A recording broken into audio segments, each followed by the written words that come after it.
Friends, দোগলাবাজ বন্ধু। Hello হ্যারিমা বল। তুই প্রিয়াকে বলেছিস আমি নাকি সুদীপ্তার নামে অনেক কিছু বলেছি তোকে? না তো। আরে সুদীপ্তার সাথে আমার ঝগড়া, আমি ওর সাথে কথাই বলি না, আমাদের মুখ দেখা দেখি নেই। তোকে কে এইসব কথা বলেছে যে তুই আমাকে বলেছিস এইসব? না, আমি শুনলাম তাই তোকে জিজ্ঞাসা করছি। সুদীপ্তার সাথে আমি কোনো কথা বলি না। বুঝলাম। না রে, আমি তো সেটাই ভাবছি এতক্ষণ ধরে। আরে তুই তো আমার বেস্ট ফ্রেন্ড। হ্যাঁ আমি জানি তো। তুই কি করে বলছিস বল আমি সুদীপ্তাকে তোর নামে এইসব বলে বেড়াই?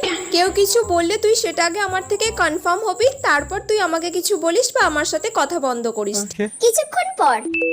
হ্যালো। তোর সাথে কিছু কথা আছে। হ্যাঁ সুদীপ্তা। কি করছিলিস? এই তো জাস্ট বাইরে থেকে এলাম। রিমা আমার নামে অনেক কিছু বলে বেড়াচ্ছে, শুনেছিস তো? না না, রিমার সাথে আমি কথাই বলি না। বলিস না? না, ওর সাথে কেন আমি কথা বলতে যাব? সেদিন আমি ওর থেকে একটা নোটস চাইলাম, জানিস তো, দিল না আমাকে। এত বাজে মেয়ে হয়ে গেছে এখন, একবার এই বয়ফ্রেন্ড একবার ওই বয়ফ্রেন্ড, এই সব করে বেড়ায় খালি।